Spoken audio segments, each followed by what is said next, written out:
Welcome to Searching the Supernatural.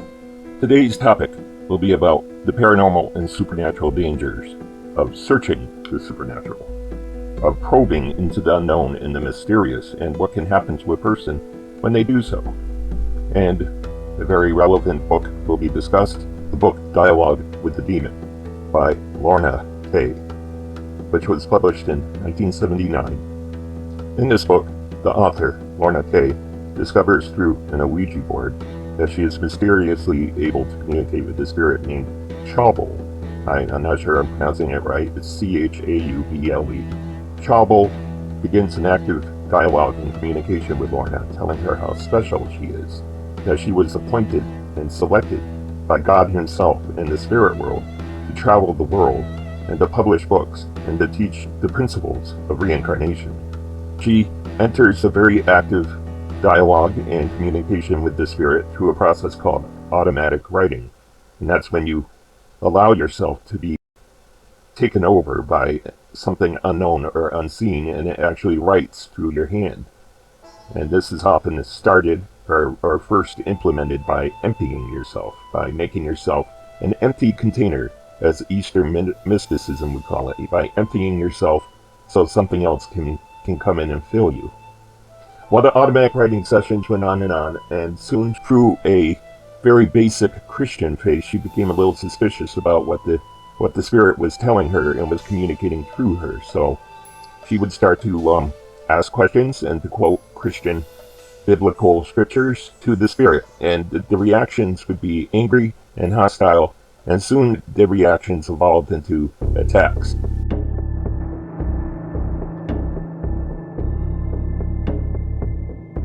Where she had cardiac symptoms and pain and actual physical misery whenever she dared to question the spirit. Her spirit guide, Chaubel, and her were in a battle. And Chaubel sort of fessed up to the fact that what he was calling God was in fact his God. And that was something that Lorna Kay, not Lorna, Lorna Kay, something she would identify as Satan or the devil. That would be Chaubel's God. The attacks increased as Lorna resisted the temptation to allow Chaubel to take over her hand and her body and to write. And Lorna soon learned to use passages and quotes from the Bible as counterattacks to the demon. But whenever she did this, it would become an extremely uncomfortable process. Eventually, Lorna was freed from the spirit that was using her body and her hand. And she wrote this book as a warning to not trust the spirit world, not open yourself up to the spirit world. Well, of course, religious-minded people reacted well to this book, whereupon atheistic or occultic-minded people called it propaganda, because it all depends on what you want to be real. It all depends on what you wish to be real. But Lorna was almost tempted into being Chaubel's servant because he promised her wealth and fame, told her that she would tour the world with her published books and her teachings, and that she would become a big deal. And ultimately, we all want to be significant and relevant. No one hopes to be nothing in this life. No one wants that. Christian religion teaches humility, that we're supposed to extol the virtues of God, but not ourselves. But this is the opposite in the world and in the demonic mindset. You are to celebrate your own virtues and your own goodness. And that's a very secular message as well. It's a message that the non-religious world promotes. As Whitney Houston sang in her song, to love yourself is the greatest love of all. Well, yes and no. Yes and no. Because obviously you have to have love of self and self-respect to avoid being used and abused. The less you respect yourself, the more open you are for use and abuse by others. On the other hand, to love yourself as the greatest love of all is not correct. The scriptures and the religious thinking across multiple religions, including Christianity, is that to love others is one of the greatest virtues, along with love of God. So it would be love God, love others. Love yourself would come in third. And in the ultimate irony, Whitney Houston did not love herself. She was in a very miserable life, and she ended up dying from a drug overdose at a relatively young age. So, apparently, there are deceptive and dangerous spirits out there that are looking to intrude into our lives to deceive us, to tempt us, and to mislead us. And how can we know? How can we know when these things, whatever religious tradition you follow or not follow, how can we know when these negative things are trying to intrude and manipulate us?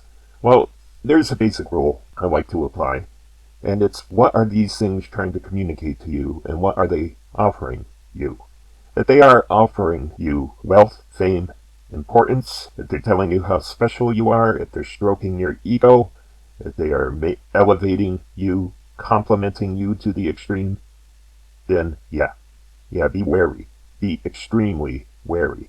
Now, there may be occasions where certain people are special and certain people are selected to communicate special things, and those occasions do happen, but generally, as a general rule, be very cautious and wary of anything spiritual that is communicating to you through telepathic or supernatural methods, trying to boost and elevate you.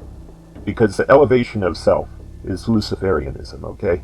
That's what Luciferianism is. It's not the worship of Lucifer, it's the emulating of Lucifer. And Lucifer in the Old Testament scriptures was the bright, brilliant morning star of the angels. Just so beautiful and just so magnificent. And he decided to elevate himself above his creator. So the elevation of self, to make one the ultimate, to deify yourself, is Luciferianism, because you are emulating the archangel Lucifer. Now, this gets down to certain things occurring, whether it be with alien abduction or Sasquatch mind speak encounters, right? And many who are investigating Sasquatch and Bigfoot are ultimately, well, they end up communicating with something supernatural through a process they call mind speak, which is telepathy. Just in Bigfoot circles, they decided to call it mind speak. So, through the mind speak, the Sasquatch or the Bigfoot are telling them how wonderful and special they are. They are not like most human beings, and that they are selected and designated to be important as ambassadors between their race and the rest of humanity. And with certain alien abductions, contactees will report that the aliens will select them to communicate important messages to the rest of humanity as well. They are to be ambassadors. They are to be messengers to pass on these messages that humanity has to hear. Now, is it possible that there are certain interdimensional or extraterrestrial races that have messages to pass on? Certainly.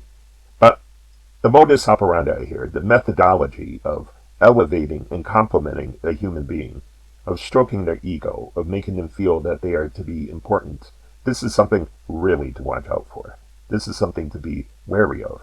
When holy men of different religious traditions, of varying religions, when they become closer to the source, when they get closer to the source, to their creator, to their God, a sense of humility permeates them. How small they feel next to the creator, how limited they feel next to the eternal. And this sense of humility and humbleness will be profound. And many that have profound near-death experiences will feel ultimately humble. And they'll come back and be more gentle and more loving and more kind and exist on a different frequency than they were on before. Whereupon before it was self-promotion, self-ambition, self-motivation. They come back with the ultimate message that there is a greater good. There are greater necessities. There is a greater mission to help and to assist others and to do good for the general whole and not just numero uno. So yeah, the lesson of Dialogue with the Demon, the book, and the lesson taught here is to be very cautious and suspicious of anything that wants you to become important and set aside and will stroke your ego and will compliment you incessantly. Be very suspicious of this. Thank you. Until next time.